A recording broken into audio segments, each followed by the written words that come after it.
Most people hurt others. His mother went abroad for greener pastures, like many parents do, with the hope of giving their children a better life. Your category is abandonment. Yeah, sure. So you were abandoned at the age of 6 months. She would call me at times, and the only question I would ask her, unakuja lini? Kamau has lived with the pain of abandonment. Right now, because of COVID, I wouldn't come there to put my hands on you. When is the first time you met your mom? 2013. How old were you? 17. That was the first time you saw your mom? Yeah. You failed in some units. What did you try to do to mask the pain of failure? Do more drugs. So you started smoking weed? I was bullied in high school. Why was the bullying happening? I don't know. They just chose me. You're feeling lonely even in life because you don't have a sibling, you don't have a brother, you don't have a sister, you don't know your dad, you've never even heard of him. Many of the young adults who are performers, if they mix all those things together and failure is still kicking in and they don't know how to get out, a majority of them will commit suicide. Attempted. You attempted suicide. All right. Why didn't it succeed? I don't know. I prayed to God. I made a prayer before I did it.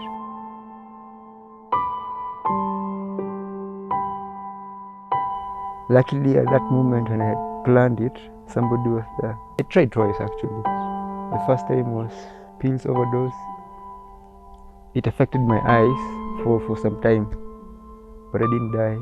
The other one was hanging myself.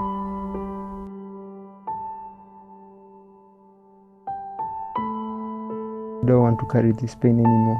When the war is going on in the mind and we allow ourselves to lose, ultimately we will have to inherit the harvest. Yeah, and you get the harvest all by yourself. So by managing your thoughts, you will manage your words, and ultimately your actions will be controlled.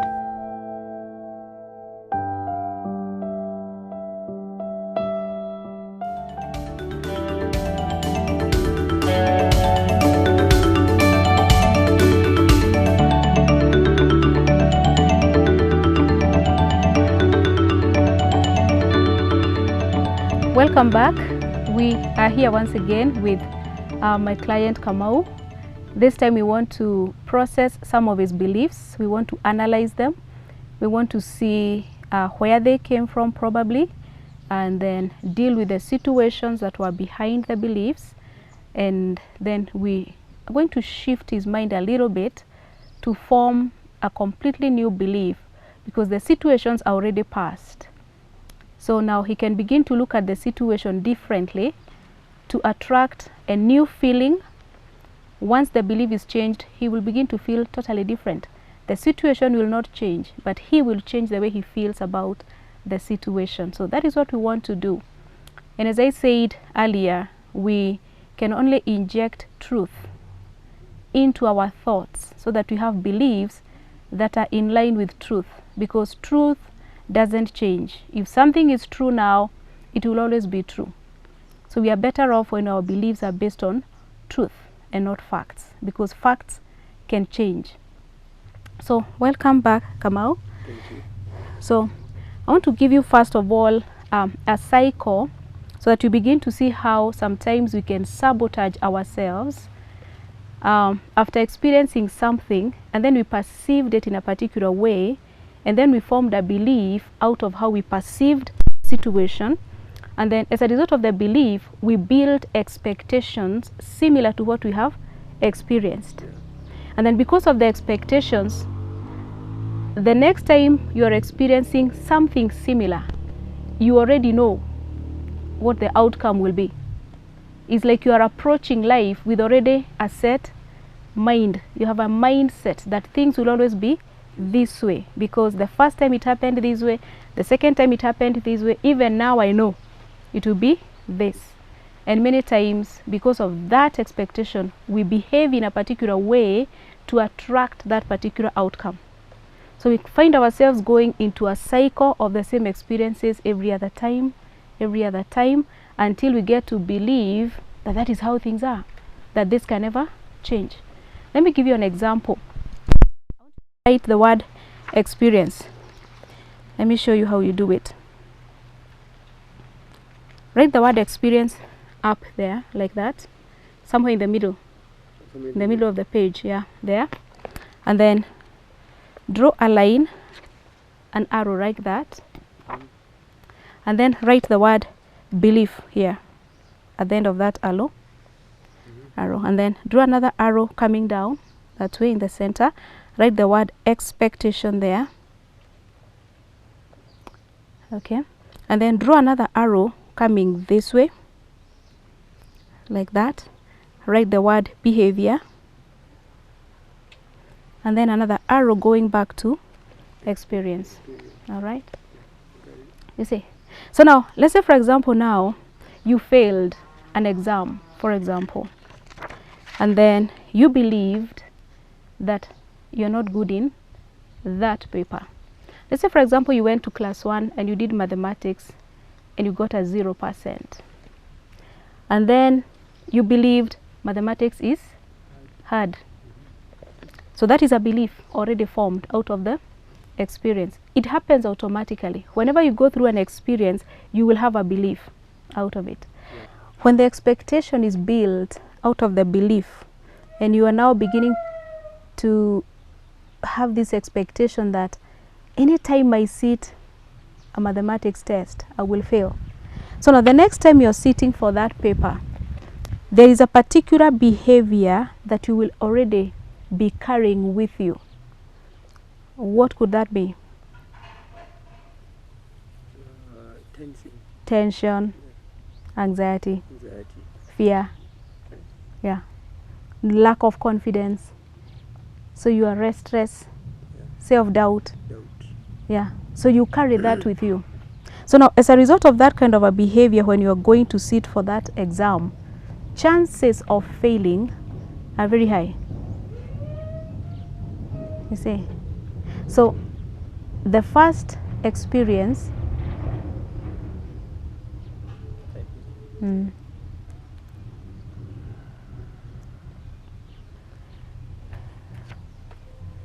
so I go. So the first experience of failing was completely new. So you experienced it. It was like, it even shocked you probably. So you're like, I didn't know mathematics is that difficult. But the second failure experience is not new. And you must have contributed to the second one based on your beliefs, your expectation, and the behavior. Yeah. So when we go through an experience for the first time, it comes to us as a surprise. And we're like, you don't even know what to expect from there. But when you form the belief, then the expectations are birthed.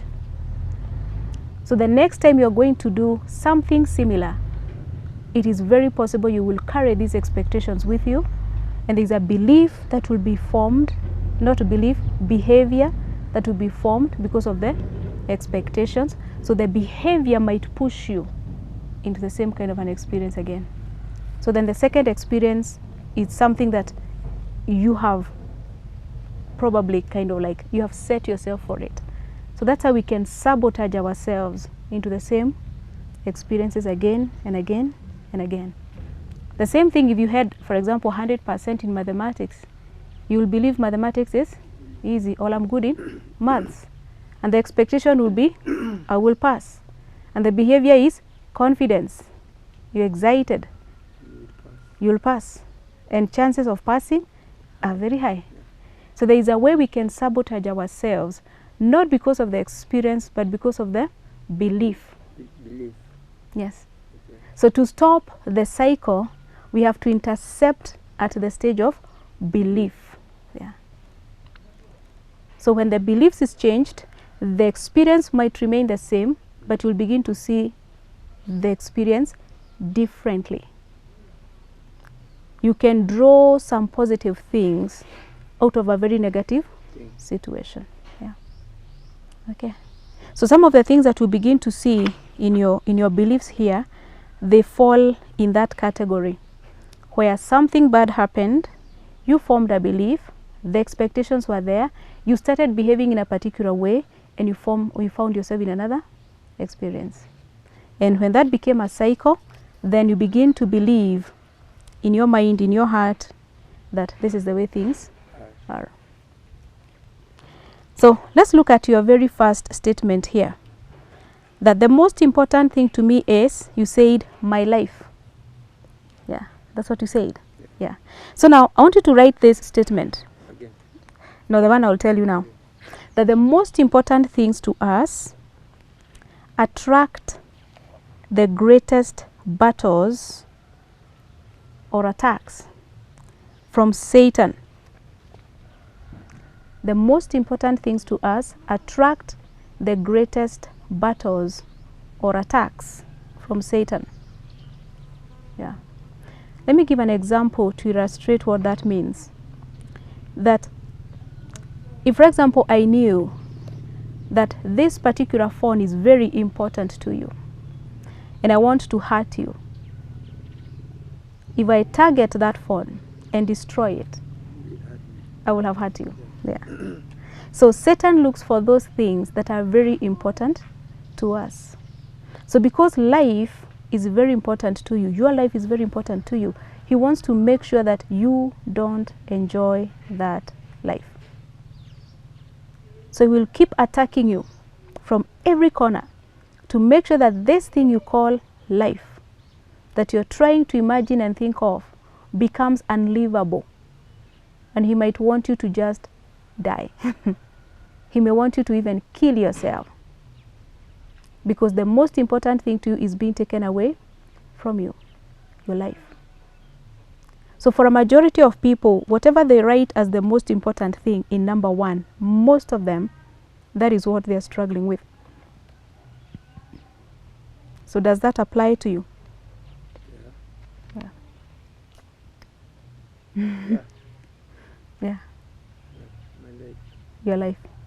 So you're trying to look at what is happening with your life. You don't see to get an answer. And that's why you're here. So then we have to change that belief and begin to look for something else that is most important, and you should begin to look at as the most important, so that you cushion this one. We were not saying this is not important, but this can be cushioned by something else, so that this is now protected, so that your life is protected as you focus on something that is most important, that Satan cannot attack. What do you think that can be? Something that can be very important to you from today onwards, and there's nothing the devil can do about it.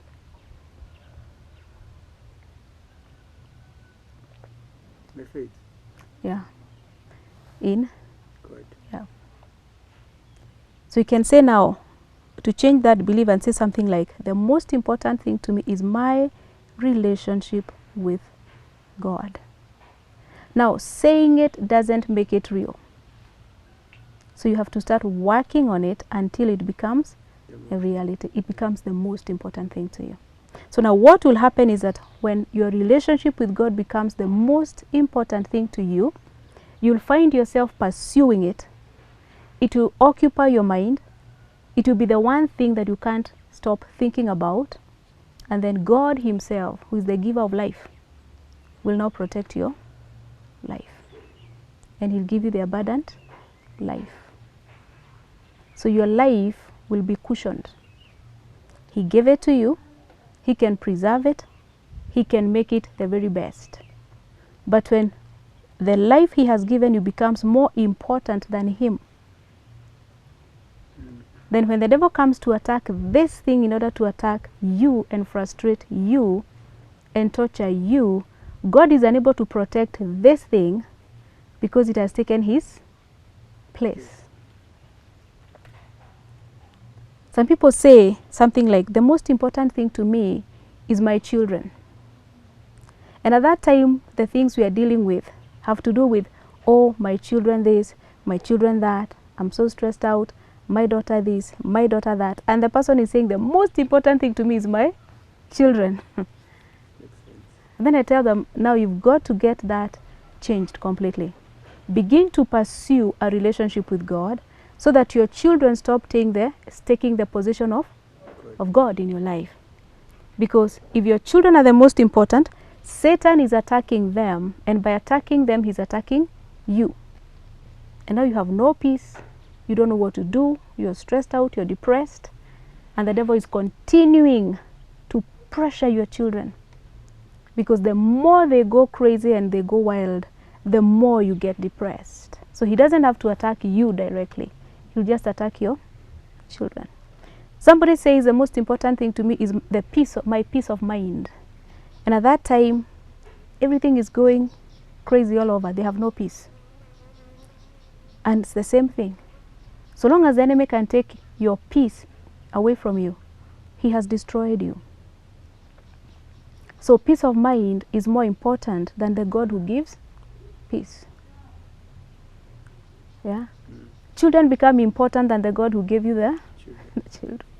So anything that takes the place of God in our lives becomes an idol.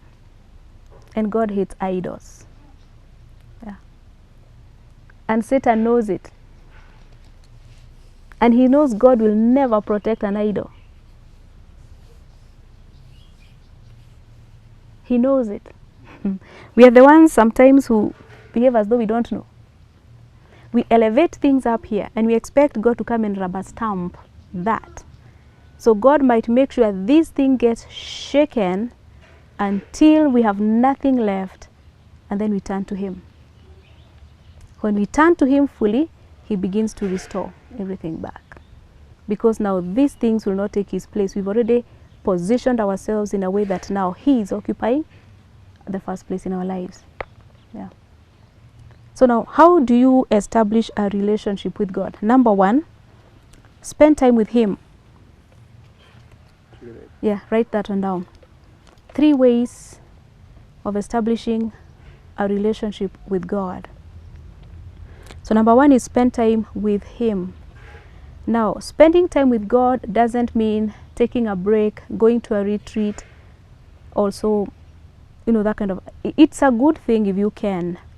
But if somebody is working from Monday to Friday, 8 to 5 in the evening, then weekend they are busy with so many other things. If you tell them to take a retreat to go and have some time with God, they will feel like God is demanding too much. Yeah, and even if you do, how many times will you be able to do that? And is it sustainable? Will it even help you to build a relationship with God? No. So spending time with God, it must mean something different. So it simply means being God conscious. Write that. Be God conscious. Now, being God conscious simply means being conscious that God is present. God is here right now. Yeah. When you go behind a store somewhere and you're smoking weed, God is there. He's right there. He's watching it. When you're sleeping, God is there. When you're cooking, God is there.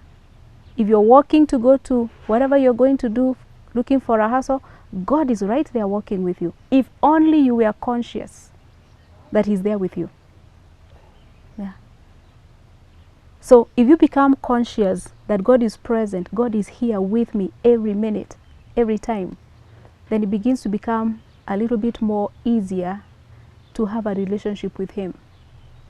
Because he isn't a God who is up there. He's a God who is right here. His name is Emmanuel, meaning God with us. He is here with us. Yeah. So even when you begin to talk with him, you're not talking to a God who is out there. You're talking to a God who is right here. So now when you become God conscious, number 2, you communicate with him. Communicate with him. You can imagine how simple then that becomes. That because he's right here with you, you can communicate with him. I don't want to use the word prayer, because when you say pray, you go to church now and you start imagining all the praying you have seen happening in the church. Communicating with God is the way we are talking. When you are walking, you can't close your eyes. That because you want to talk with God. You will talk with your eyes open as you walk. When you're doing your hustle and you're talking with God, you are not kneeling down. You're busy doing your hustle and you're talking with God. Why? He is right here with me. Yeah. So communication now also brings the aspect of listening. Yeah. Many times when you say prayer, people look at it like, I want to tell God everything I want. It's like you have a list. It's like a shopping list. Once you finish telling him, then you go your way. And you didn't even wait to hear what he had to say about that. Yeah. So many people say they have prayed, but I'm like, what did God say?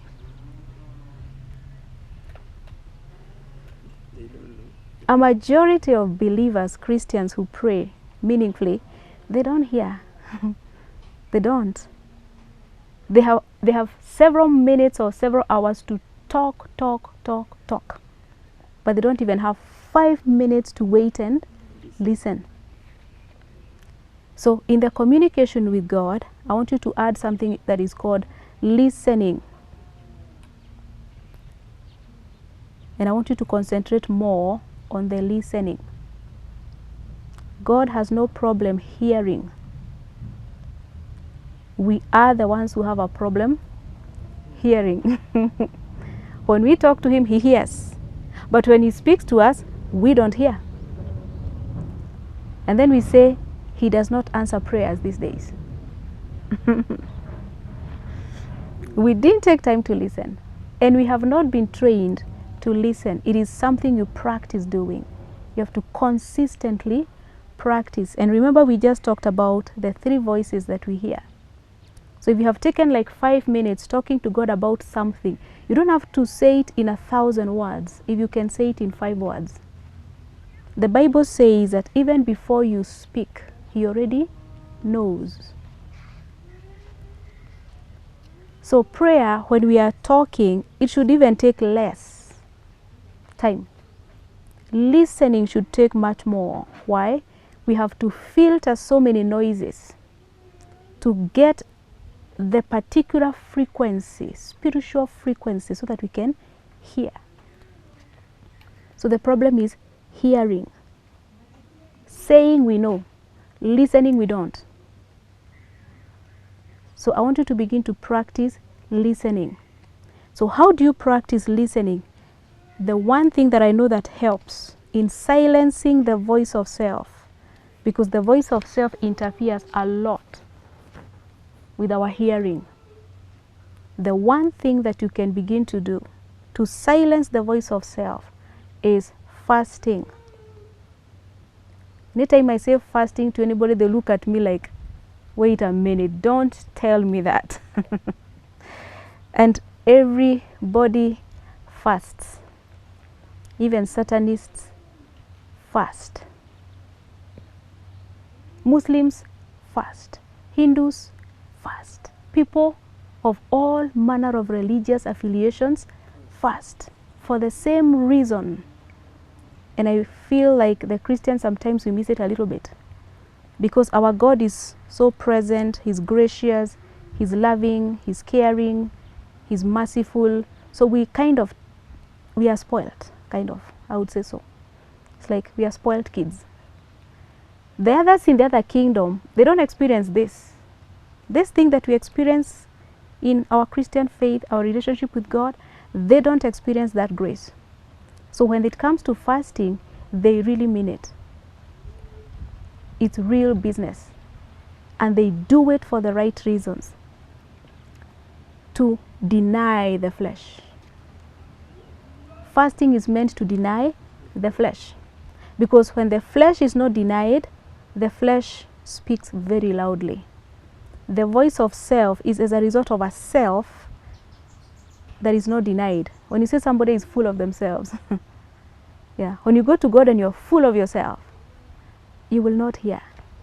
Yeah. He speaks and you're full of yourself. So yourself will speak, especially the intellectual part of who we are.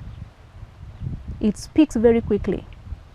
And the intellectual aspect can actually just push off whatever God was saying, and it begins to seem senseless or baseless.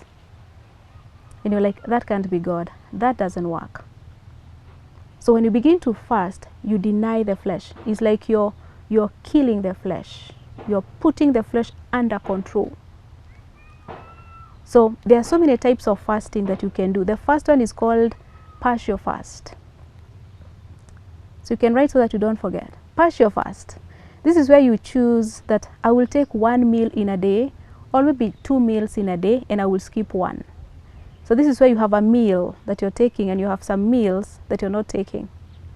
So I would encourage you from now, if you decide you want to fast, which is the 1 meal that you don't miss?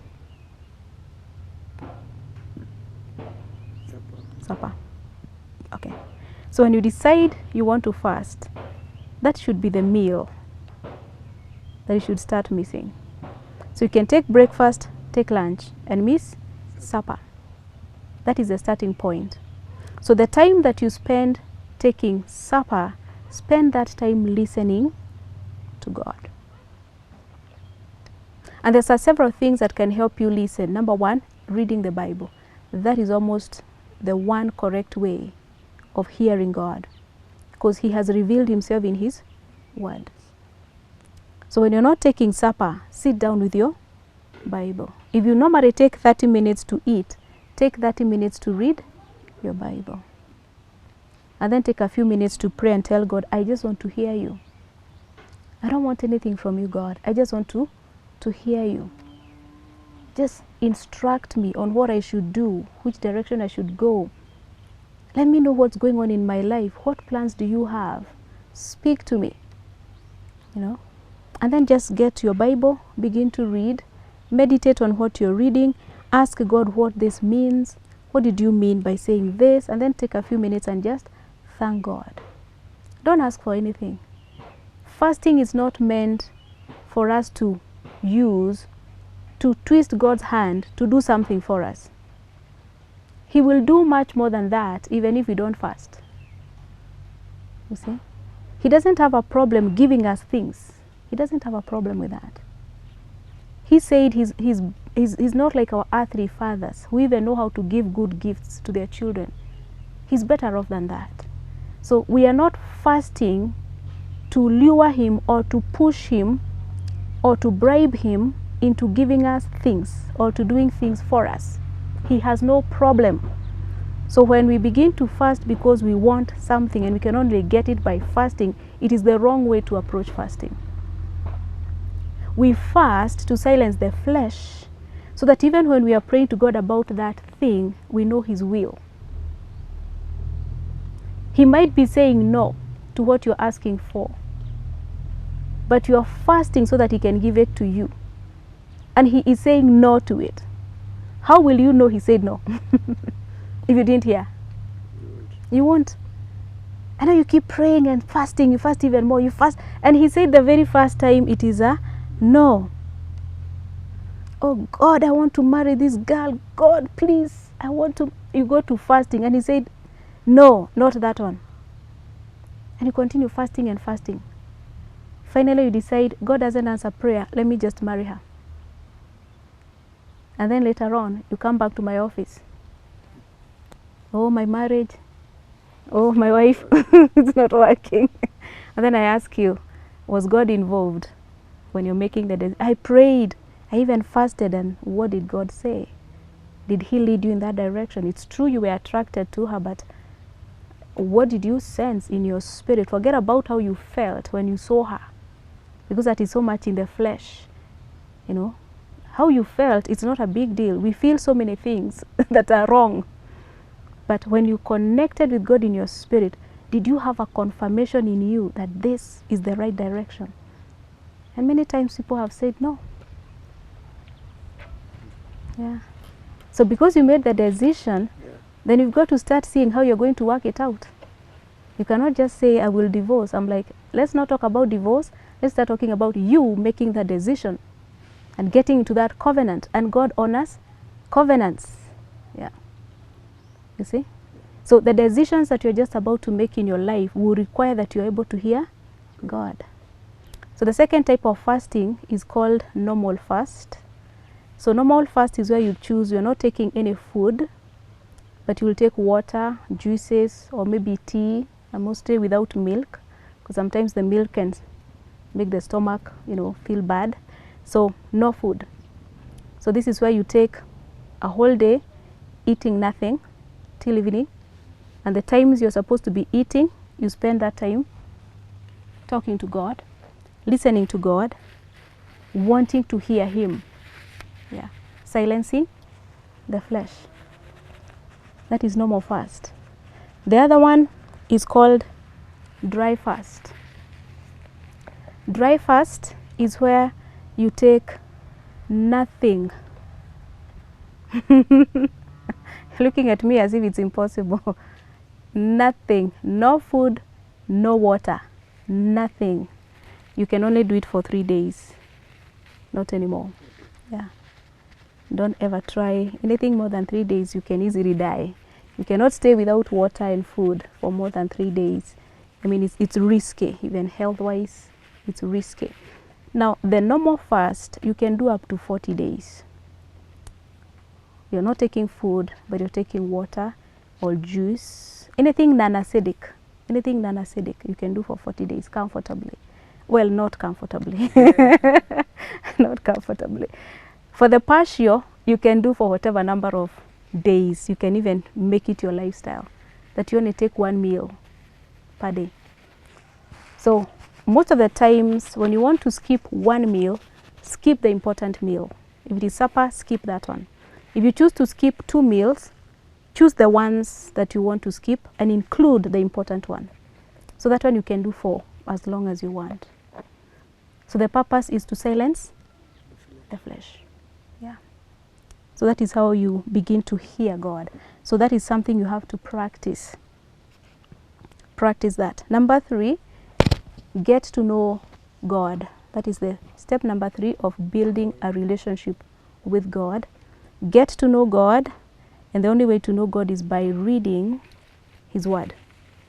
So read the Bible for the sake of reading. Don't even read to memorize. If you can memorize, it's okay. But do not read the Bible to memorize. Initially, read the way you eat food and it goes into the stomach. When you read the Bible, that information goes somewhere in your spirit. And then the Holy Spirit can remind you at some time. Like now I'm quoting so many verses, but I can't tell you exactly this is here, this is here, this is here. Some people are very good in that. But if I pick my Bible because I've read it for many years, when I speak about a verse, I can see it in my mind where it is. So I can open very quickly. But if you ask me right now, where is that written? I know it is in this particular book. I'm not sure that it's this chapter or that chapter, but I know it is here. When I read it, it was deposited in here.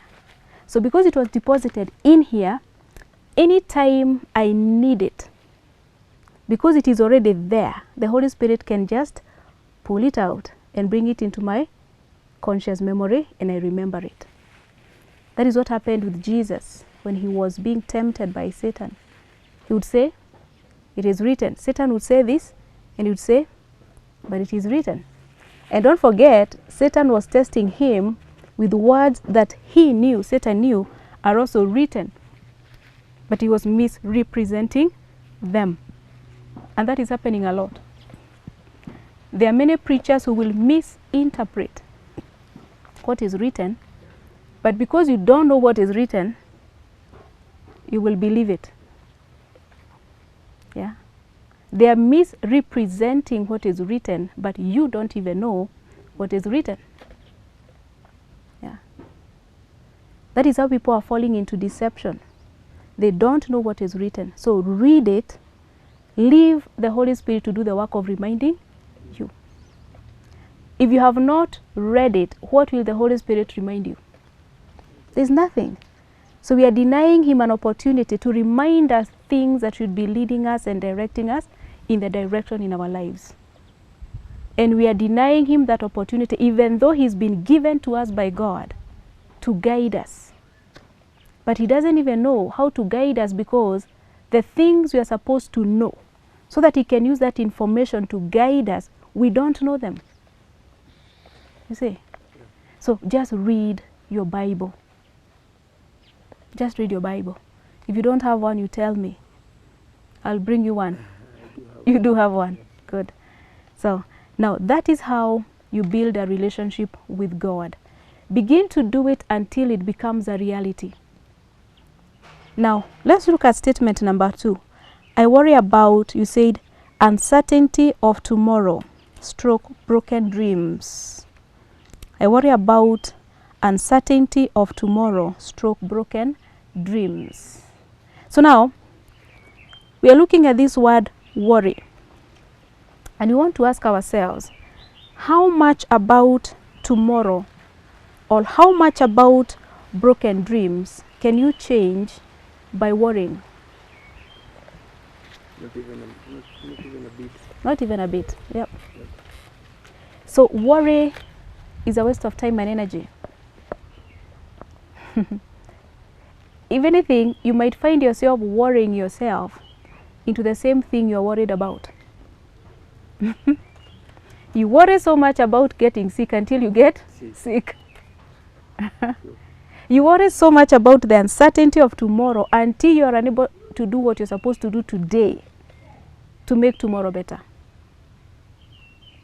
Let me say that again.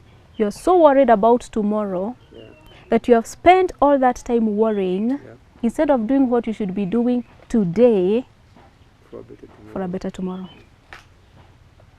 So you can find yourself into broken dreams and so on and so forth because of worry, anxiety. So here we are saying we don't want to look at things with the eyes of anxiety and worry.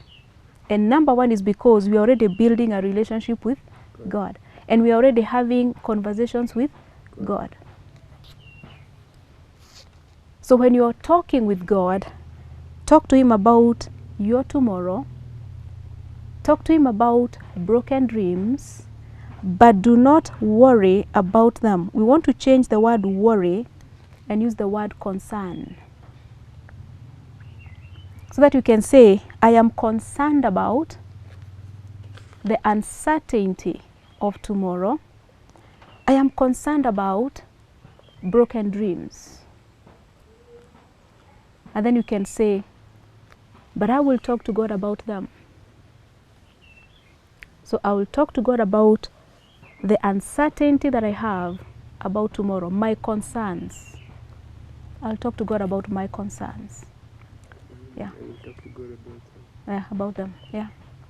So when you're having these conversations with God, because you're building a relationship with him, these are the things you begin to talk to him about. Yeah. And now you know he'll be right there with you to help you through them. So then there's nothing to worry about. If God is for you, no one can be against you. Yeah.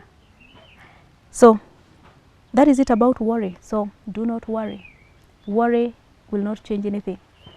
Talk to God about your concerns. Good. Number 3, what I do best is public speaking, dancing, writing. I want us to compare that with number 8. My job is psychotherapy, film writer. So we want to look at, if your job is psychotherapist and film writer, we want to check, does it flow with who you are naturally? Yeah. Because we have some people today, I meet a lot of people like this. Somebody is a lawyer, and they did law because they qualified. They had an A. And going to do law was a good thing. And the parents were like, yes, she got an A, so she's going to do law. But deep inside of them, they love cooking. So if the parents gave them an opportunity, they would have gone to do what? Catering or hotel something. But now they're doing law. And they will do and finish and graduate. And they start even working because of the money now. Yeah. They'll start working because of the money. Now the person is working as a lawyer, but they can't wait for weekend to come to go and cook. And they even start a side hustle where they're doing some food services. And when they're doing their food services, if you meet them doing the food services and delivering those foods in places, you will not know that person is a lawyer until they tell you. Yeah. So some of them wait until too late, where they're like, I'm just so tired of doing this. I just want to quit. But when they look at the money, they're like, let me stay. So they get so unfulfilled. They get so stressed out and so strained. So the stresses from work, because they're in a place they don't want to be, doing something they don't want to do, they carry that pressure and frustration, they take it home. If this person is married, most of the struggles they find in their marriage is coming from their places of work. Because of money, prestige, status. Yep. Yep. So you trade your fulfillment for those things. Money, prestige, status, whatever. But if the person decided, I have had enough of this law, let me do what I love to do. You will even become even better. Even better, yeah. That even if they get lesser money, there is more fulfillment in it, yeah. So that is why we have statement number 3 and we have number 8. Okay. So here you're saying what I do best is public speaking, dancing, and writing. So writing is right here and film writer is there. Yeah. So the two are relating quite well. Then psychotherapist and public speaking, I think that can also be very interconnected. Yes. Then the dancing aspect, maybe that is a recreational thing. Yeah. It's something you can do as a hobby. True. With your music and rapping, yeah, and everything. So then I feel what you should pursue, even if you have done microbiology, is these things that you have put here. Yeah. Pursue something that has to do with film writing, or writing songs, writing books, writing something. Anything that will get you into public speaking because you're good at it. I don't see a microbiologist in a laboratory doing a lot of publics or rapping. So why did you do that course? I was forced into it. Oh, you were forced into it. And you see at some point you dropped out of it. Yeah, because I was forced into it. Mm. So when you dropped out of it, you got into music. No, I was still doing music. Oh, okay. While I was still doing microbiology. Mm. But initially, when I joined university, I was an art design. Yeah. That's what you wanted to do? Yeah. Ah, I wish you did that. Yeah, I was qualified actually for that. Mm. Yeah. Okay. So you're a perfect example of what I'm talking about. That parents can push somebody to do a particular course because they're looking at how marketable it is. Yeah. But that is not who you are. So you'll make your money, but you'll never find fulfillment. And maybe that is why you're not looking for a job as a microbiologist with the kind of... By the way. Yeah. You see? Yeah. Yeah. True. Yeah. Might be. Mm. Yeah. That you send one CV in 3 months, one application. And you're not even waiting for a reply. Yeah. Yeah. That, that even if you had a post office box, you won't even want to go just in case you find a response. So you're busy doing so many other things except what you what you studied. Yeah. So then I wish you would be able to put your mind into this now. Writing, if it is film writer, whatever it is, anything that takes you to the place of doing what you're good at. It gets you to a place where you're dancing, it gets you to a place where you're speaking publicly. That would be better. Yeah. So it's like I'm talking you out of your microbiology thing. But it's true. Mm-hmm. Yeah. That's how I dropped out because I wasn't fulfilled. Yeah. Yeah. Yeah. That's why I dropped out. Mm. Exactly. Yeah. So that's it. So at least we know what you should be pursuing moving forward. Yeah. So what should that statement read like? No, that one is okay. That one is okay. That's fine. Yeah, Okay. that's fine. Okay. Yeah, because what we need to look at, let me give you some 4 statements that maybe you can check later or help somebody with. Statement number 1, I love it. I love it. So what would that be?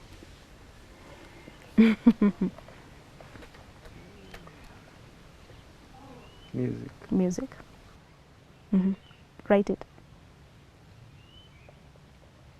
What else? Writing. Art, writing, Yeah. dancing. Yeah, that. Statement number 2, I am good at it. So now you're looking at, you are good at it not because you have been trained, but naturally you found yourself good at it. So would you say you are good at those things? Yeah. All right, then right there, I'm good at it. Music, writing, dancing, all those things. You're good at it. So not because you were trained. Yeah. Yep. So if you were to go for training, I would wish you had gone to train in refining that. That would have been much better than 4 years doing microbiology. 6. Oh my goodness. Because because you dropped. You wasted 2. Yeah. Yeah. Statement number 3, the world needs it. The world needs it. So now the reason for that is to check whether whatever it is you are good at and you love it, it's something that the world needs. Because somebody might say, I love watching movies and I'm good at it. But does the world need people who watch movies only? No. Somebody might say, I love eating and I'm good at it. I don't think that is what the world is looking for. So the world needs people who will create music, art, and so on. So the answer is yes. The world needs it. Put a yes. In the statement number 4, I am paid for it. Not yet. What? It's not yet for you. I have been an academic writer for a span. Yeah. So I was You're paid for it. You stopped. I stopped there. All right. Okay. But So for now it's no. for now, right now. Right now. So statement number 1 is what you call passion. So write passion. Statement number 1, that's passion. Statement number 2 is what you call your mission. This is mission. Yeah, mission there. Number 3 is what you call your vocation or calling. Calling or vocation. And statement number 4 is your profession. So now you can begin to see what you're supposed to be doing professionally. Pretty nice. Yeah. Nice. Yeah. So I think we are done with that. Statement number 4, you're saying here, I have often felt guilty about smoking weed. Yes. Yes. Yeah. So we are looking at this word guilty. And there are 2 types of guilt. The first one is called legitimate guilt. I want you to write the 2 down. Now, legitimate guilt is when you're guilty about something that you are responsible for.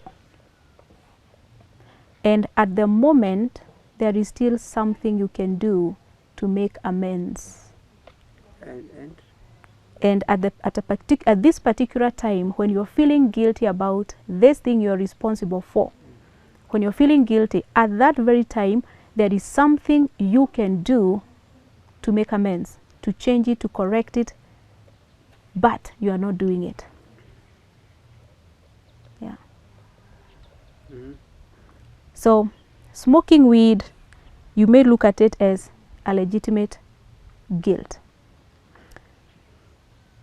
Because you are responsible for it. Yeah. Now we are looking at the particular time when you're feeling guilty, is there something you can do to change? Like stop smoking. Yeah. And are you doing it? No. Then you're legitimately guilty.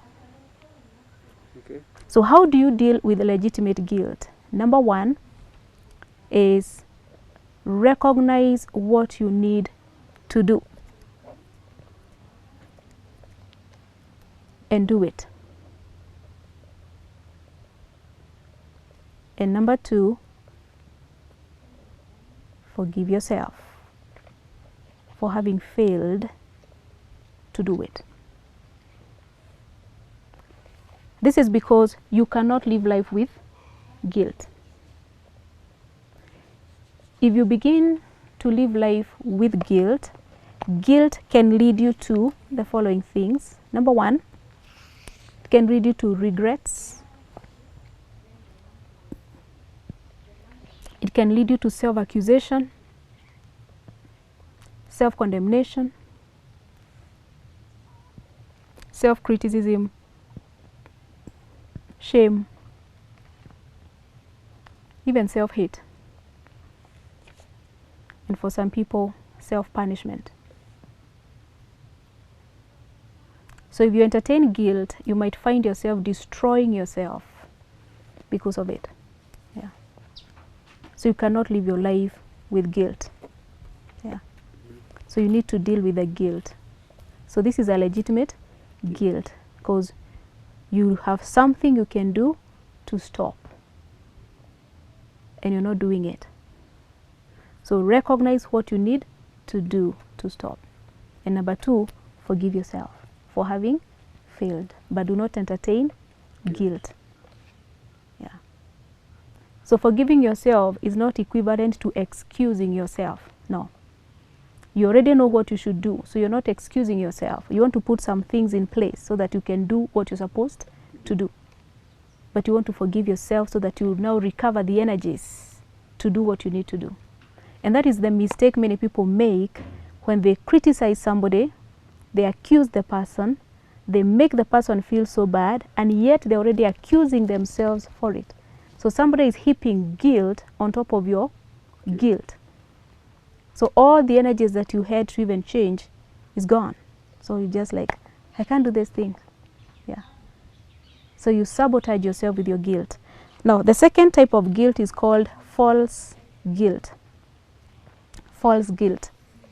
Now, false guilt is when you're feeling guilty about something you are not responsible for. You're feeling guilty about something you're not responsible for. And even if you are responsible for it, at the moment, there is nothing you can do about it. Yeah. Let's say, for example, because it's a very common one, that somebody got pregnant without planning and they aborted the child. So they are guilty for the abortion. So they are 100% responsible for it. But at the moment, there is nothing they can do about it. So continue carrying that guilt is a false guilt. So how do you deal with false guilt? Because there are many instances you'll find yourself carrying false guilt. Number 1 is recognize that this is a false guilt by analyzing the situation. So by recognizing that there is nothing you can do about it. That is how you analyze false guilt. You look at everything you're guilty of and then ask yourself, am I responsible for it? Is there anything I can do about it? Once you have identified it's a false guilt, step number 2, reject it. Reject it. Yeah. And then number 3, forgive yourself and move on. But if you are not responsible for it, for example, let me say, for example, a friend of yours sent you a text and they told you, I'm just feeling so bad, I feel like I would just end my life. And you're like, don't say that. And then you talk just like that.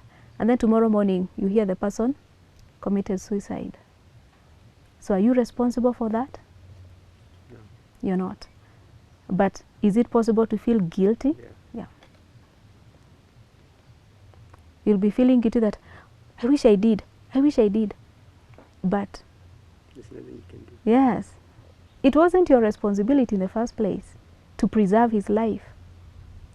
Even if you had decided to go, if you had an intuition that the person might commit suicide and even you went, they will still do it away from you, if that is what they needed, they wanted to do. So you carry that kind of guilt, it is false. So when it comes to that, after analyzing it that way, just reject it. Yeah, just refuse it, because it will lead you into the same things we talked about. Yeah, and there are many people who are living their lives with false guilt. So don't live with false guilt, and don't live with legitimate guilt. So don't entertain guilt in your life. Be the first one to forgive yourself, because many people will condemn you. Don't join them. Yeah. Okay? Yep. All right. Statement number 5, you said, I have been criticized for taking drugs. So we are looking at the word criticism. Criticism.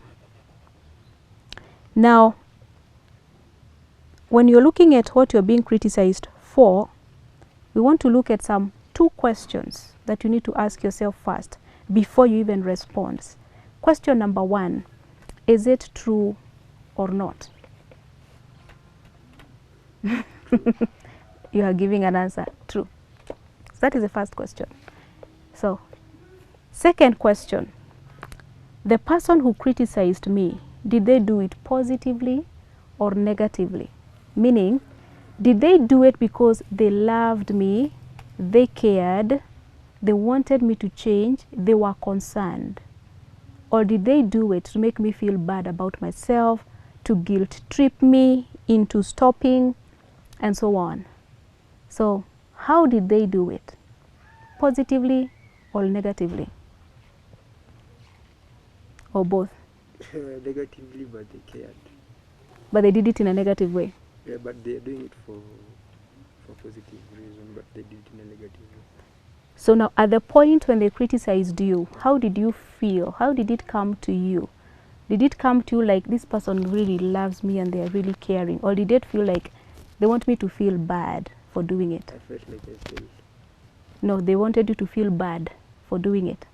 Yeah, like I felt like I have failed. Mm-hmm. So meaning it was positive or negative? Negative. Negative, yep.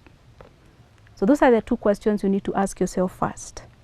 So is it positive or negative? So you say this first question, you said it is true. True. And then the second question, you said it was negative. All right. So now let's analyze how now a criticism looks like, so that you get the right response to it.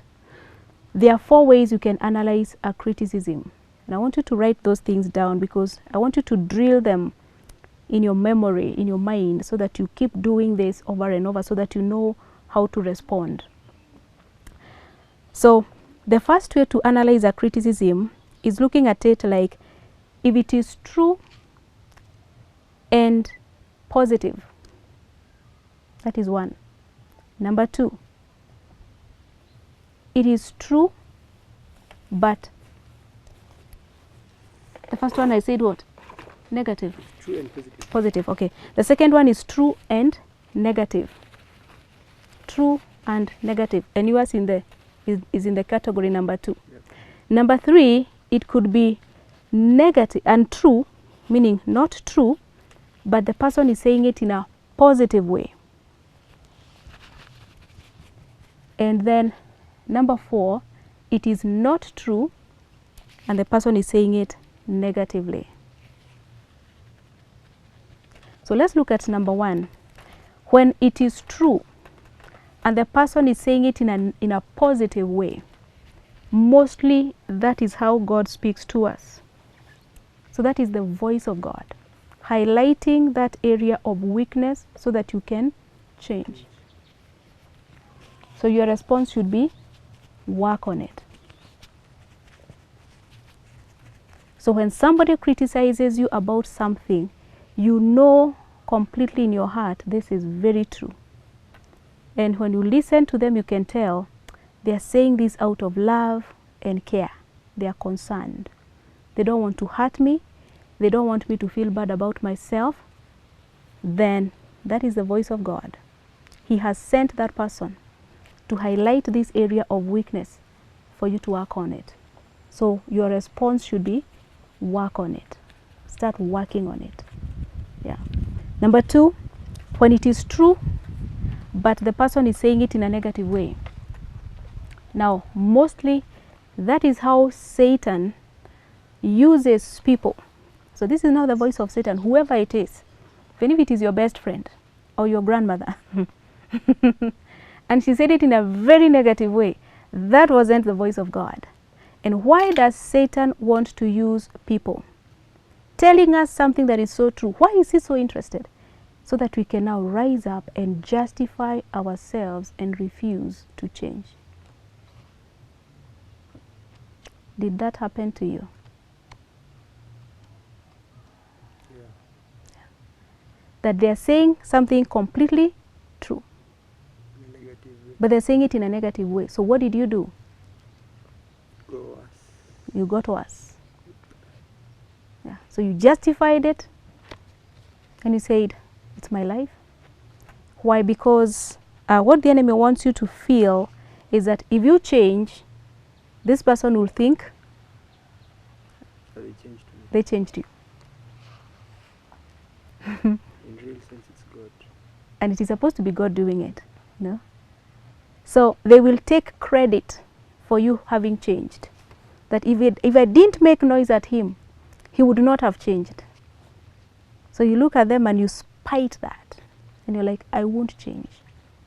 You're saying the truth, but I won't change. And that is what happens. So when that happens, who wins? The devil wins. So what should be your response to that? The response should be, ignore the messenger, receive the message. Because the messenger doesn't want you to change. The messenger is not the person, no. The messenger is the one who sent this person. Yeah. So ignore the messenger. Satan and his agenda is that you don't change. That's why he's sending this person to come in this manner. Ignore the messenger, but receive the message and work on it. Even if they will later come and say they changed you, it doesn't matter. The reality is you changed. That's it. So even if they will pride themselves that they're the ones who made you who you are, it doesn't matter. You changed. At the end of the day, you are better. Yeah. So just ignore the messenger, receive the message, and work on it. Number 3, when the criticism is not true. You know, somebody is saying something about you and you know for sure it is not true. But they're saying it in such a good way that it leaves you now doubting yourself. You don't even know, could it be true that this is who I am? That happens a lot with parents and their children. Parents can say something about their child, and because the child believes in their parent 100%, they pick it, they believe it, even though they know that is not who they are. It happens with people who have authority over us. You may have uncles who speak some things into your life, and you're like, that is not true. But you're like, maybe I don't know myself. Maybe uncle knows what he's talking about. It happens even with pastors and the people they are leading in the congregation. Pastor calls you and tells you something, and you know for sure that is not who you are. But because it is coming from the pastor, you want to believe they are right. That is how people get brainwashed. Because a person has authority, you respect them, you honor them. That is how people get manipulated into becoming something they are not. So again, that is the voice of Satan, wanting you to become something you are not. And if you're not careful, you will become that. So you should look at the person right at that moment and tell them, I respect you, and it's good, you have spoken your heart, this is what you think about me, but I don't believe this is who I am. So tell them right there. Don't wait for tomorrow. Tomorrow you may not have the courage to face them and tell them, because you respect them, you honor them. They are an authority in your life. So speak right there in front of them and tell them, this is not who I am. I respect you and your opinion, but this is not who I am.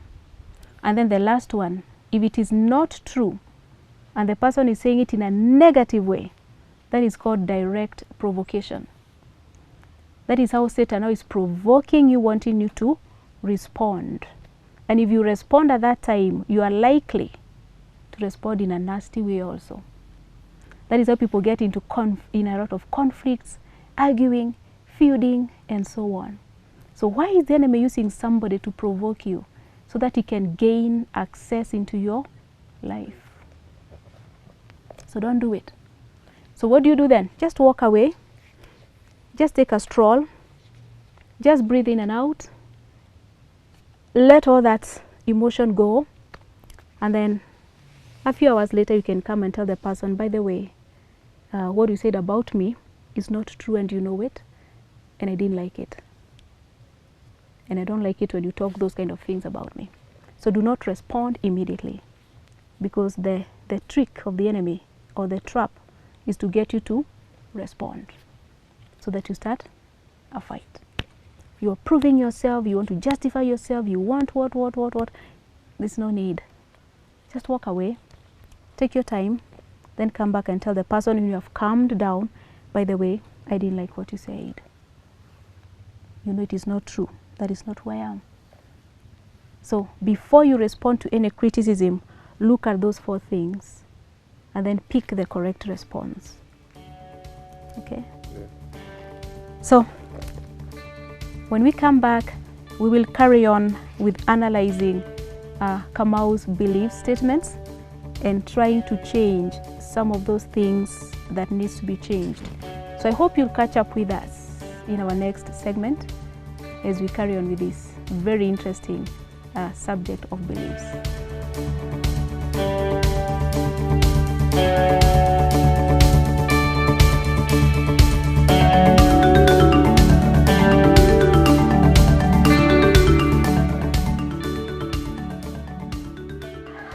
Thank you so much, Kamau, for being here again today.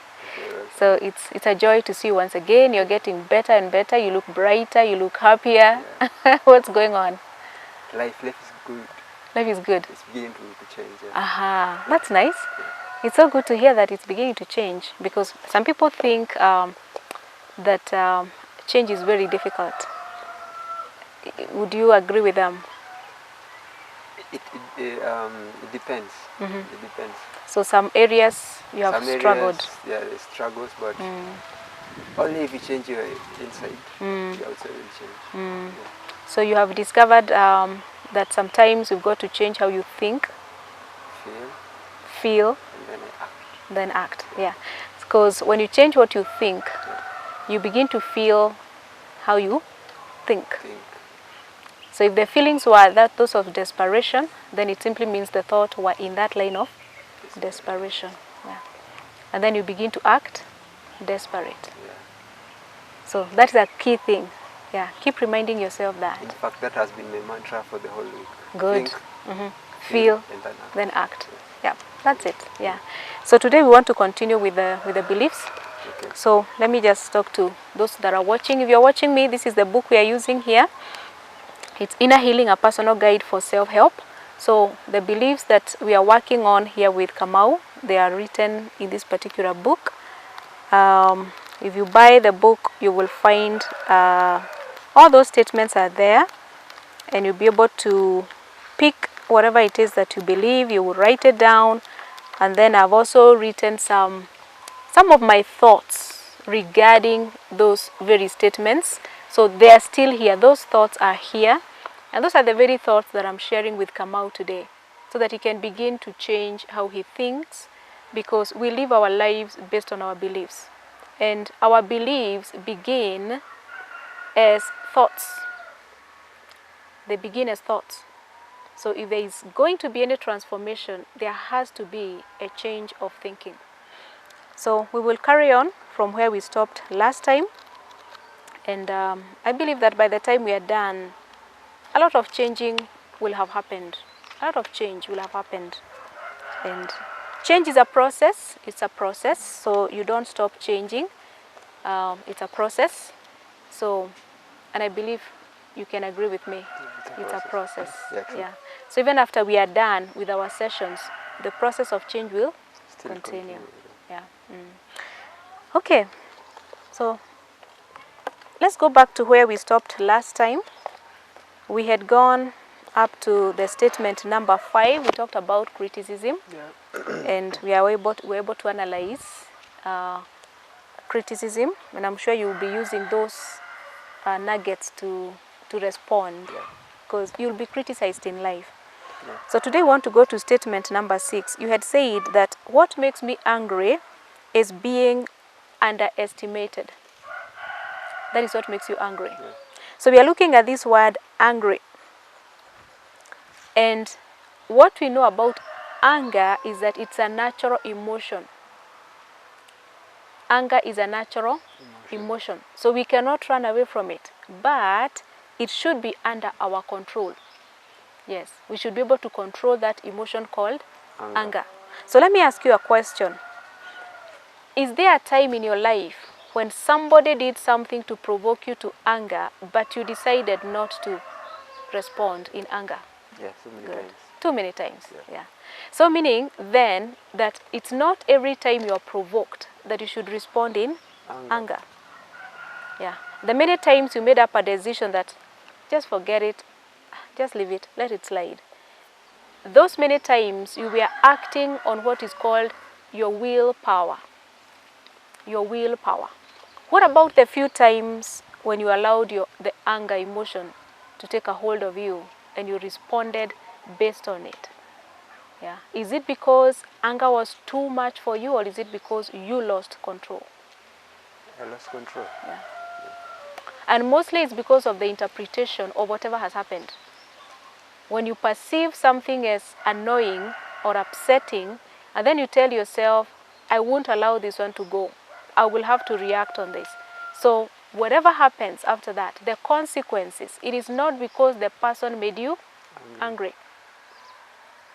Many times you say, I did this because so-and-so made me angry. I did this because so-and-so made me angry. So we blame it on the other person. But here we are realizing we can control. We are in control. So anytime you find yourself almost reacting in anger, remind yourself, I am the one in control. Okay. Yeah. And I can choose to get angry or not. And if I choose to, then I should take responsibility of every consequence that comes after that. So no more pointing fingers that so-and-so made me angry. You made a decision to be angry. Okay? So now that is taking charge of your emotions. Yeah. You know, like I said in one of our sessions that somebody wrote a statement that human beings are very interesting creatures because we can control a huge vessel on the water, but we cannot control our thoughts. Yeah. That you control a huge plane. You fly it all over the world from one continent to the other, but you can't control your thoughts. And yet, we are our thoughts. You see? So, in other words, if only we concentrated on making sure we are in charge of our thoughts, we would be in charge of our lives. So whoever controls how you think controls your life.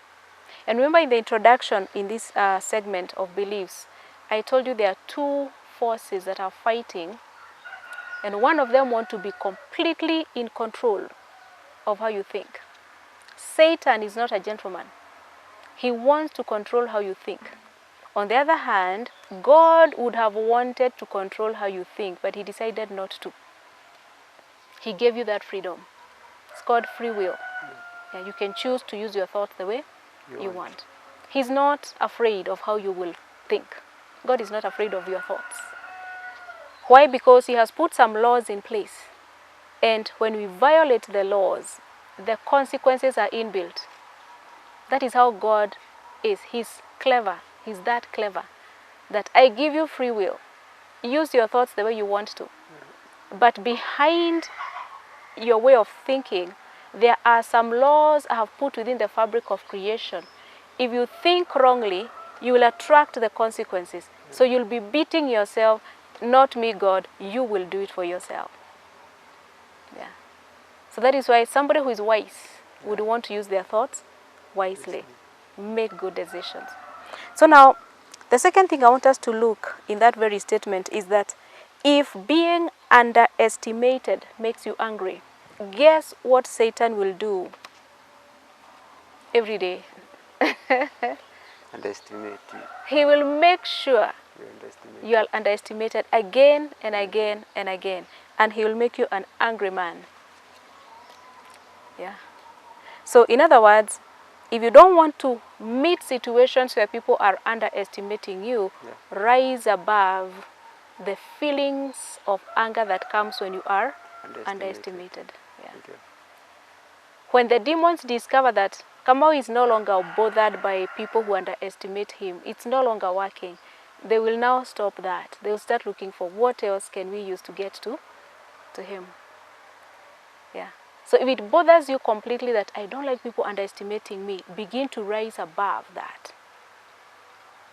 Because now you cannot stop people from doing that. If they want to underestimate you, there's nothing you can do about it. They will speak it, they will act it, they will show it, but does that make you less? No. It doesn't. So the first thing is to believe in yourself. And then say to yourself, whatever people think about me, that's their opinion, and that's okay. Everybody is free to have their own opinion, but you already know who you are. So that now what they say doesn't affect how you feel. So you'll never get angry when people underestimate you. Okay. Yeah, you won't. And then the demons will realize it's no longer affecting you. And they will stop setting you up for underestimation. Got it? Yeah. All right. So let's look at statement number 7. That my biggest mistakes were, and then you said number 1, smoking weed. Number 2, hurting girls. Number 3, occult involvement. So again, we are looking at this statement here, biggest mistake. Yeah. It could have been anything else, but we're just concerned about why you're calling it biggest. And many times we like saying in life that we learn through mistakes. So we want to change this thing from being a mistake, and we want to make it a learning experience. Because so long as you call it a mistake, you'll continue feeling guilty. Yeah. You'll find yourself having some self-condemnation, self-accusation, self-criticism, self-judgment. You might even develop self-hate, even self-punishment. Yeah, because you're looking at a big mistake. What if we ask ourselves, what are the lessons that I learned from that? Yeah. So did you learn any lessons from this? Yeah. Because the biggest mistake to me is repeating a mistake. Yeah. Makes sense. Yeah. So once you have done a mistake, when you look at it and you say, I've learned how not to do things.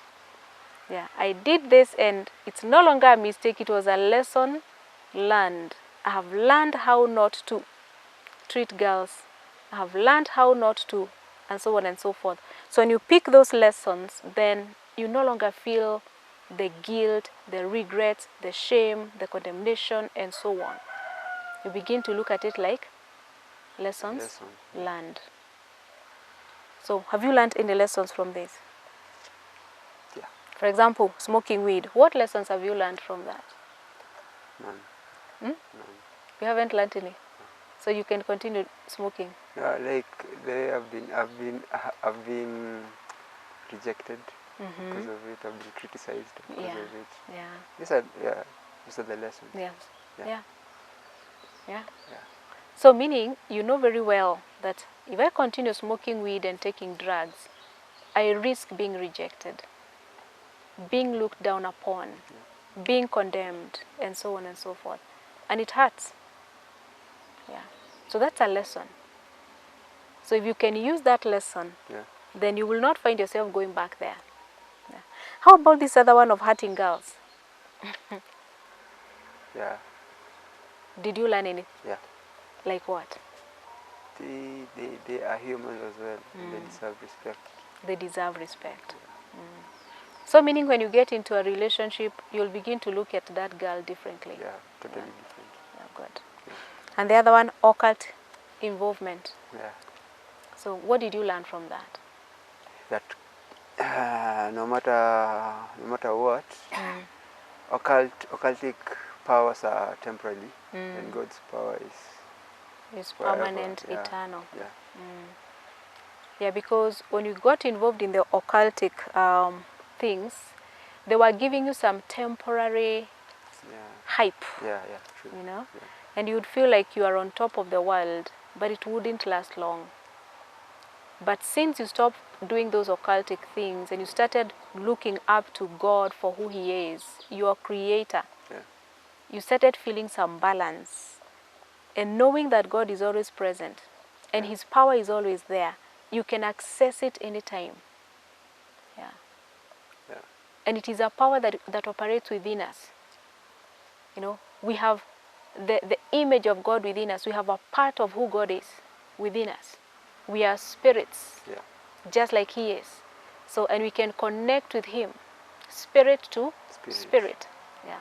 And there's a lot of strength, there's a lot of power coming from there. So you don't need to connect spirit to evil spirit. You can connect your spirit to God, who is also spirit. Yeah. So that's better. Yeah. Okay. So then we want to change that statement, and I want you to change it and say, my biggest lessons learned were why I should not smoke weed, why I should not hurt girls, why I should not get involved in the occult. Those were biggest lessons learned. Yeah, my biggest lessons learned were why I should not smoke weed, why I should not hurt girls, why I should not get involved in the occult. Those were lessons learned. So if anybody reminds you about any of these, what would you say to them? Like remind me of you doing these things. Like hurting girls, like maybe a girl I hurt before. Even somebody just talking to you because they know. Or somebody who saw you smoking weed, getting drugs and high and so on and so forth. I'll tell them I'm good, I've learned the lesson. Yeah. Actually, you can actually be bold enough and tell them, you know what? There are some things I could have never learned any other way. Except that way. Yeah, true. Yeah. So that it's no longer something to be ashamed of. Yeah. Because some people would want to put you down based on what you have done in the past. True. So they find you now, you look so good, you're so focused, you're moving forward, and they're like, hey man, hey, I remember the way you used to smoke and, you know, you are like, you know, all that. You tell them, you know what, there are some lessons I would never have learned any other way. And I literally learned them. Yeah. So they'll look at you and they'll be, by the way, it seems like you really mean what you say. Yeah, true. So that if you meet somebody going through the same, you can tell them, you know what? Learn your lessons. Learn your lessons. Yes. Yeah, learn your lessons. The mistake is repeating the mistake. Yeah. So that's a better way of looking at it. Okay. Yeah. Let's look at number 8. Statement number 8. We had already talked about your job. Then we go to statement number 9. What makes me nervous is being broke. Many people get nervous when they think of being broke. Yeah. Now, we are looking at the word nervous. So we are asking ourselves, where does nervousness come from? And we are saying nervousness comes from a place of fear. Yeah, anytime you're nervous, there is something you're afraid of. Yeah. Nervousness comes from a place of fear. So anytime you find yourself nervous, the first thing you need to ask yourself is, what am I afraid of? Yeah. So what are you afraid of? Being broke. Why? Because being broke is not it. Why are you afraid of being broke? What is it that you're afraid of? Not being able to buy something, do something, these kind of things. That fear. Yeah. That comes from being broke. Yeah. Like the consequences of being broke. So you're saying fear of lack. Yeah, exactly. So why is it such a fearful thing? Why is it lack a fearful thing for you to the extent you get nervous?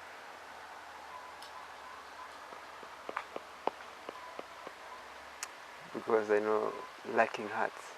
It hurts. Is it possible that you have lacked in the past Yeah. and you got hurt Yep. and you didn't manage to resolve that? So then internally you're still afraid of that because you know Of lacking. Like when I think, okay, can I say when I think of not being able to maybe, let's say, have a family, provide for them. Yeah, that's fearful. Okay. That makes me nervous. Why? And you have not experienced it? Because I've seen other people go Okay. through that thing. All right. Yeah. So you have seen how it looks like Yeah. when people can't provide yeah. for their families. So you saw it in the life of somebody and you're like, I really wouldn't want this to happen to me. Yeah, nervousness always comes from a place of fear. And you cannot be afraid of something unless you have encountered it. Okay. A child cannot be afraid of a dog Unless they have encountered a dog True. in a negative way. Yeah. So we are afraid of things we have encountered, and the encounter wasn't pleasant. Yeah. So for you to be afraid of being broke, it's either you have been broke and it didn't sound or look good, or you have encountered that kind of a thing in somebody's life and you looked at them and you saw how bad it looked and you just didn't like it. Yeah. So now, the step number 1 to resolve nervousness, I would want you to write that one down, is you ask yourself, what is the worst that can happen out of this, which is what? Being broke. Because that is what makes you nervous. So what is the worst that can happen if I got broke? That is statement number 1. Now, we want to analyze that first. What is the worst that can happen if you got broke? The worst that can happen if you get broke. You know you can lack until you die. Because you can't provide nothing. Yeah. So you can lack until you die. Yeah. Because you can't provide or because you have nothing. Because you have nothing. Because you have nothing. Yeah. There are people who have nothing and they haven't died. Yeah, true. What is the worst that can happen? Maybe on the social aspect. People can start looking down upon you. Yes. Yeah. And you're already struggling with the aspect of being underestimated. Yeah. Yeah. Because you don't want to be underestimated. You don't want to be looked down upon. And I guess even that is more of why you're afraid of being broke. It may not be that you cannot provide and so on and so forth, but you have been looked down upon. Yeah. And it didn't sound nice. It didn't make you feel good. Yeah. Yeah. So you are afraid of that. Yeah. So the worst that can happen then is people will look down upon me. Yeah. People will look down upon me and I don't like it. It hurts. Because I don't like being underestimated. Yeah. Yeah. Do you see that? Yeah, I see. Now, statement number 2 is accept it. Accept it. What does that mean? It simply means accept the worst. Accept the worst. What that means is that look at yourself and begin to say, if this gets to happen, I accept it. No big deal. It's okay. Why? Because when you face your fears, the nervousness goes. Let me give an example. If somebody was unwell and everybody is so nervous that the person might die. And because of the nervousness, they are unable to even visit the person in hospital. They can't sleep well.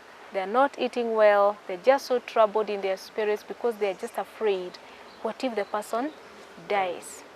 So you ask them, what is the worst that can happen out of this situation? And they will say the worst that can happen is that so-and-so might die. You tell them, all right, accept it. So you are telling them, accept that that is a reality. It can happen. So they will struggle with it, but finally they will look at themselves, they'll be like, okay, it's fine, it's okay. Yeah, I accept. He can die. So you're trying to make peace with that reality, because when you push it away from you and situations are pulling you towards it, you get nervous. But when you accept it and you bring it over here, now you're ready to go to step number 3. Now step number 3 is begin to improve on the worst. Begin to improve on the worst. Yeah. So if somebody is like, okay, I have made peace with the fact that so-and-so can die. So how do you begin to improve on the worst? Now you begin to look for better hospitals, visit them more, and ask yourself, why am I afraid that the person might die? Probably you might say because they have not written a will. We don't know what they would want this done over here. So I wish you would come back so that you can sort out this. So when you begin to improve on the worst, you now go to the person and you begin to talk to them about those things. It's like you visit the person in hospital and you talk to them, you tell them, you know, I was thinking about Epsd and I was wondering, what's your thoughts on that? Because you've already made peace that this person might die. So why wait until they die and then you're like, now he has died and we don't know about this, we don't know about that. What is it that is going to happen? You know, when the person is still alive, now you can go and start those conversations. So finally the person might come up and tell you, yes, I was even thinking, I was even wondering if I was to die, having not. All of a sudden the conversation about dying becomes now a conversation that everybody is talking. Yeah. That does not necessarily mean that the person will die. But it has diffused the fears and the nervousness and the worries and so on. So before you know it, you have discussed the things that you were concerned about. And even after the person recovers and they come back, there is nothing more to talk about. You talked it all. If the person doesn't survive and they die, you have resolved it. Yeah, you know? Yeah. So for example, now for you, the fear of being broke, accept it because it is a reality. People get broke. It's not a new thing. Yeah. Yeah. So it shouldn't cause you nervousness. It's real. People get broke. Yeah. And they don't die. They don't. Yeah. They don't die. Yeah. Something goes on and they are able to resolve things and they are able to move forward. People don't die when they get broke. Otherwise, we would be dead, all of us. We would be dead. So then how do you begin to improve on the worst? You begin to make better plans, money management, businesses, looking for jobs, you know, trying to improve on the worst. That because I know I can get broke, because it's a reality, this happens. Yeah. I don't have to be afraid of it. I need to start improving on it. So that now you begin to make some better decisions, better choices. Hopefully that it will not lead you in the direction of being broke. So begin to improve on the worst. Yeah. So change normally happens when you have accepted the worst. So long as you have not accepted it, it will cause you nervousness. You're afraid of it. So face your fears. Yeah. Face your lions. Face that aspect of being broke. And resolve it within yourself. That even if I was to get broke, I'm sure I will not die, and I'm sure I'll come out of it. So that when you think of being broke, it's no longer an issue. Your mind is already set that it's okay if it happens, I will not be the first one, and I will rise above it, and I know I'll make it. Yeah. So it's no longer an issue. Yeah. Okay. And that is how you deal with nervousness. Yeah. So the next time you're nervous about anything else, just remember, what is the worst that can come out of this? And look at it and then say, all right, I accept it. I accept it. The moment you say that, a lot of peace comes within you.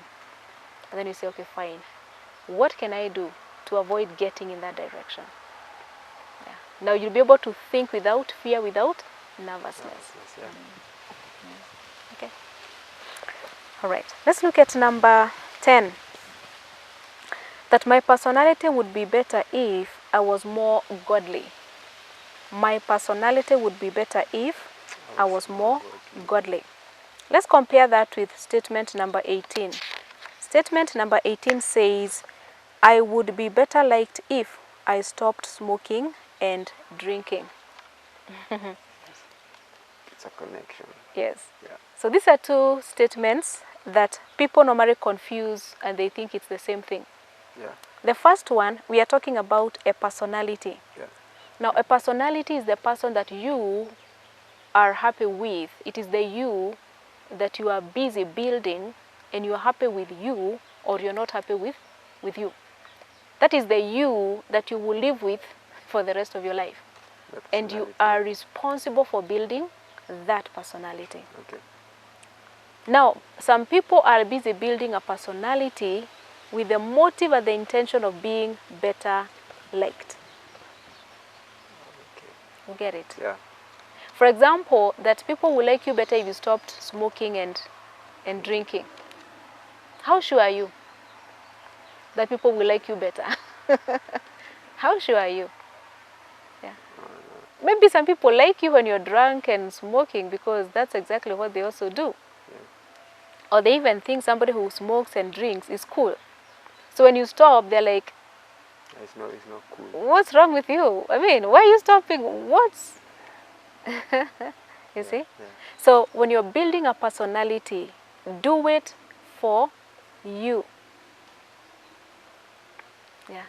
So here you're saying that my personality would be better if I was more godly. So in other words, you're telling me that I know my personality can be better. Yeah. And I already know what I need to do to make it better. So which is being more godly. Yeah. So do it and do it for you.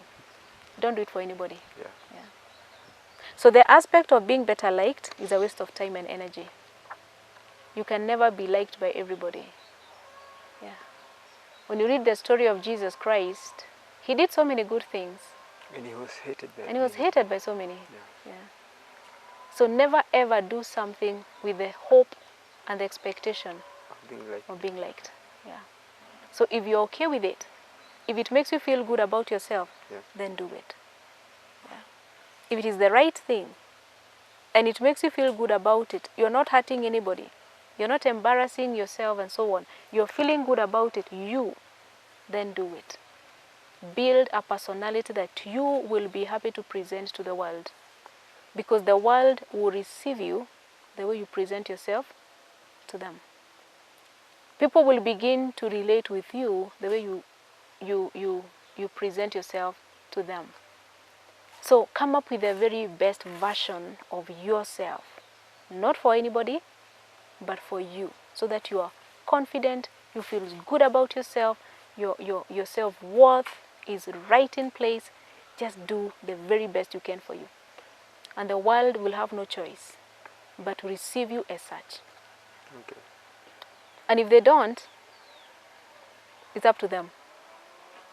You're already okay with yourself. With Yeah, yourself. I get, yeah. Okay? Yeah. All right.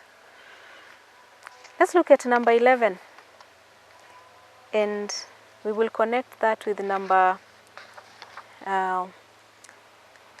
19. That I often felt that my mother was irresponsible. And then you say, I often felt that my father was non-caring. I think that looks almost like the same. Yeah, non-caring and irresponsible. Yeah. So your feeling is that your mother was irresponsible, your dad was non-caring. Now the purpose of these two statements is to check whether you have any mother issues, any father issues that you feel need to be resolved. Do you still have mother issues, father issues that you feel need to be resolved? Yeah. Hmm? Yeah. You okay? You solved them. I didn't. You did. Yeah. Together, yeah. So you feel I feel I'm you're good. okay. Yeah, I don't It's have like any. that is sorted. It's sorted. You have closure in that. Yeah. Okay. So meaning even when you're writing this, it was Yeah. not from a place of pain. Yeah, that's why I asked you if it was is or was. Was Yeah. it the past? So that's what I was thinking then. All right. Yeah. So for you, no issues. You're good now. Yeah. Right Even now. if your mom walked in over here, you'd be like, "Hi, mom." Yeah. Hey. No beef. No. That if you met somebody on the street and he stopped you and he tells you, I've been wanting to introduce myself to you, and you're like, so who are you? Your father.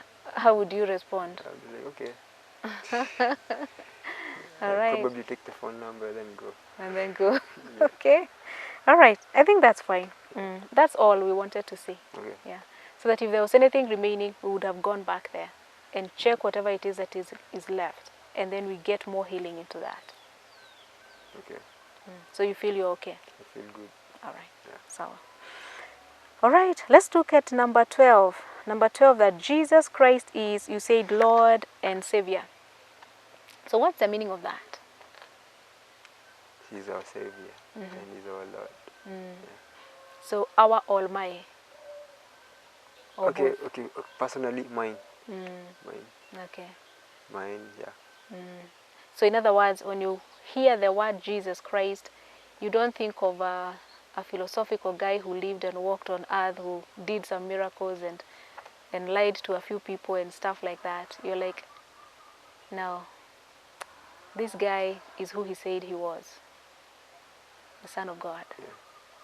And for that reason, I have allowed him to be Lord over my life, that I will not sit in that seat of my place or my life, the throne in my life. I want him to do that.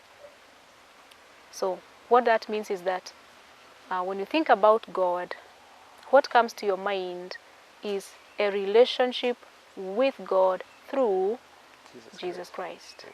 That's what happens to you. Okay, that's good. Basically, that is all I wanted to see here, so that I see where do you place God, where do you place Jesus Christ. And then we compare that to number 20, that God to me is, and then you said, my Father. Yeah. That's a good one. Yeah. Yes, that is what he wants us to call him. He is, Father means source. We came from him. Yeah. We live, walk, be through him.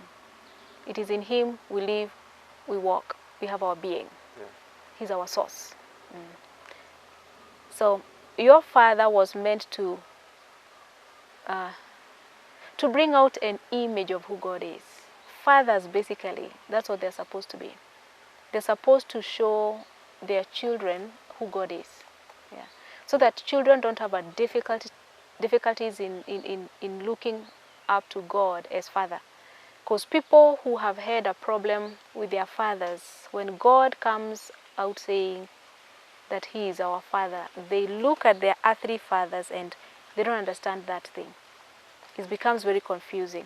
Yeah. Because, for example, for you, because your father has been absent, there is a possibility that unless you're very careful, you'll begin to feel like God is distant, far away, not there. That when you want to talk to him, it's difficult because you don't even know how. Yeah. So what I would encourage you to do is continue asking him to reveal himself to you as Father. Yeah. So that you begin to have a relationship with him as Father, because you never learned how to have a father. You've never been shown how a father looks like. You've never known how to relate with anybody called Father. So when you call God Father, it becomes a bit complicated. Yeah. But he can reveal himself to you as Father. Yeah.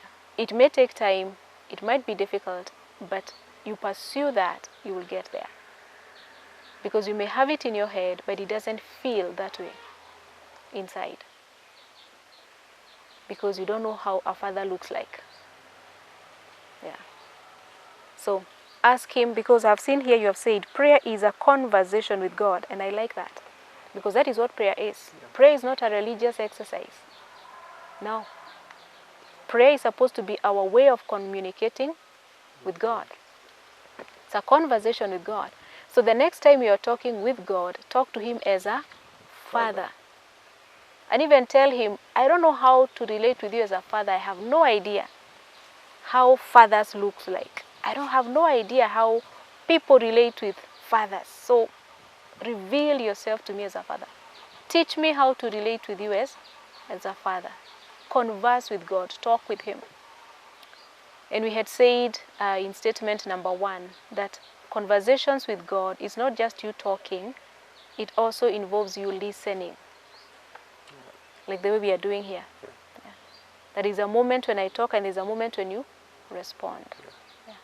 So I'm hearing you and you're hearing me. That is the highest level of conversation with God. And every time I'm taking people through this, that is my greatest desire. That everybody would get to a point where they can have a conversation with God. Where you can hear him. He has no problem hearing us. We have a problem hearing him. And I remember telling you that to be able to hear God clearly, you need to silence the flesh. Yeah. And the easiest way to silence the flesh is fasting. Fasting. Yeah. Fasting is not fasting television. It's fasting food. Yeah. Yeah. If you can deny your physical body food, you can deny yourself literally anything else. So it shapes the inner us. You know, it silences the voice of self, and it becomes a lot easier to hear God. Many times I hear God, but I'll never tell you God said this, because I don't want you to keep waiting to hear what God said through Anne. Because God wants to talk to all of us. There are many times I will say something, and I will not tell you it's because that is what God is saying. I'll just say it. You will think I am saying it. You'll think I'm very clever. But I'm downloading it. I'm just getting it. It's just coming to me. But I can't tell you this is what God is saying, because that sometimes is very manipulative. But we keep hearing God. We keep hearing God. We keep hearing God. It should be a continuous conversation. It shouldn't be one-time thing. No, it should be just a continuous conversation. Yeah. And it should be easy. You should be able to hear. But it's not easy when you start. I didn't start hearing God just like that. It is a practice. You practice, you practice, you make mistakes until finally you begin to get attuned. And even right now, there are times he will speak. I will not realize it was him until something happens. I'm like, oh my goodness. Why did I ignore that one? Yeah. So we keep having those kind of moments when it happened, you didn't get it. It happened, you didn't get it. Until you're like, okay, now I want to be alert. So you make lesser and lesser mistakes. Okay. So you can get there. Okay? Okay. Let's look at number 13. When we are looking at number 6, that what makes me angry is being underestimated. The other thing we need to look here is number 13, where my temper is, you said, terrible. Now, one of the reasons why people make the decisions to become angry when, for example, when you're underestimated, you become angry. The reason why people do that is because of this particular belief here, that my temper is terrible. Terrible. I hear people saying, me, I have a very bad temper. I have a very bad temper. Because the person believes it. When they are provoked, they will not do anything to stop themselves from getting angry. Angry. Excessively. Yes, excessively. Because they already believe they are. Their temperament is very bad. It's very bad, yes. They are angry people. Yeah. Yeah. So now when you say your temper is terrible, and then somebody provokes you, you will not even think twice. It will just be automatic. You will react. Yeah. Because my temper is terrible. So when you believe it, you will act out of it. Sure. You see? Yeah. So you want to change this particular statement here. And I want you to write it in capitals. My temper is controlled. Yeah. My temper is controlled. Yeah. so that the next time somebody provokes you, before you react because your temper is terrible, you will begin to calm down because you know your temper is controlled. Yeah. So say that to yourself until it becomes a reality. Yeah. Yeah. Say it 1,000 times until it sinks in your subconscious. And when you're walking around, even in a heightened emotional state of affairs, you know within yourself, my temper is controlled. Yeah. Yeah. So convince yourself, speak it until it becomes it. Yeah. All right. Let's look at number 14. That my childhood was sweet and sour. My childhood was sweet and sour. Yeah. So meaning there were some good times Yeah. and some bad times. Yeah. So now, let's talk of a few good times.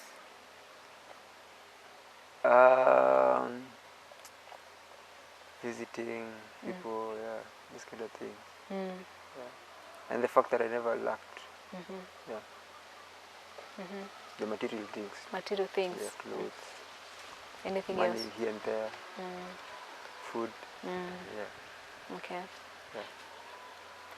Yeah, it's good to always look at the good side of life. Yep. And not concentrate so much on the negative.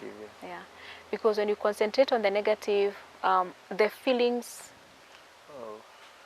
of that negativity, they overwhelm you, and you find yourself now becoming a negative person. Yeah. That even if something good was supposed to be coming out of you, you find yourself not having any good. Not because you couldn't, but you didn't allow yourself to produce any good. Because what you sow is what you reap. Okay. Remember the law of sowing and reaping? Yeah. So the thoughts that you sow are the same kind of thoughts that will produce a harvest. So you will harvest as a result of that. Yeah. So if the thoughts are always in the negative, you will find yourself reaping a lot of negatives. Even when there's so much good that could be coming out of your life, you will find yourself not getting it.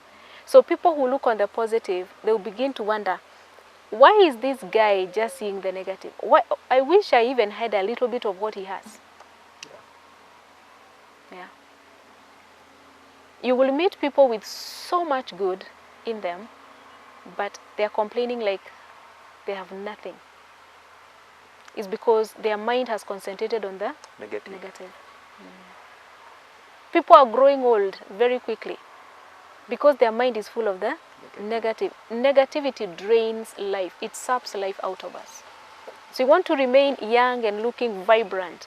Keep your mind energized with positivity. Okay. Yeah. There is no life that is completely bad. Even a very bad situation Can be good. Can be good. Yeah. You can draw something good from a very bad situation. Yeah. So we shouldn't have a mindset of like everything has to be rosy for me to be happy. No. There are people who are very happy, they are feeling so good about themselves, and there is so much bad things happening all around them. But they have chosen to pick the positives out of all the negativity. Yeah. And they are moving forward. Yeah. So don't wait until everything is rosy for you to be happy. Begin to draw the good out of the bad. Yeah. In other words, embrace your pain. Yeah. To reap your gains. Yeah. Because inside the pain there is some gain. Yeah. Somebody told me that. It's true. He told me, enjoy your pain. Yes. God will soon uplift you. It's true. Yeah. Inside of the pain there is always something good. Yeah. Yeah. Yeah. So embrace your pain to reap your gain. Embrace your pain. Embrace your pain to reap your gain. Yeah. If you don't embrace your pain, you will not harvest the gains that are in there. Yeah. They also say that every cloud has what? Silver lining. Silver lining. Yeah. There is something good in every situation. Even the worst of the worst situations, there is always something good out of it. However little, and you can concentrate on that one, Yeah. and it changes the course of your life. Yeah. Okay. All right. Let's look at statement number 16. That my biggest disappointment is growing without my mother. We are looking at the word biggest disappointment. So here we are saying we cannot live life with disappointments. We cannot live life with disappointments. The same way we said earlier, you cannot live your life with guilt. Yeah. You cannot live your life with worry, even nervousness. The same thing we are saying here, you cannot live life with disappointments because they will drain you. When you're disappointed with people or you're disappointed with yourself, it will drain you.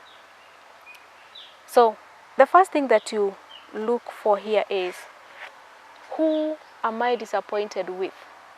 Here it is your mother. It's not yourself. Many people are disappointed with themselves. At least this one is a lot easier because you're not disappointed with yourself. So when you're disappointed with another person, then you ask yourself, is there anything I can do to change the situation? And you realize with your mother, there's nothing you can do. So the best thing then is what? Forgive her and move on. Yeah. Forgive her and move on. Yeah. If there was anything you could do, you would attempt to do that. Like, for example, talk to them, maybe check if they can give an apology or they can make amends and so on and so forth. But when you realize there's nothing you can do about it, forgive the person and move on. Don't hold on to disappointments. If you are disappointed with yourself, the same thing. If there is anything you can do to change the situation, then do it. If there is nothing you can do, forgive yourself and move on. Yeah. But don't live life with disappointments. Yeah.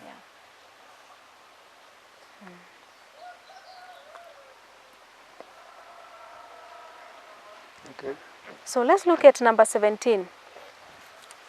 That to me sex is a gift for procreation.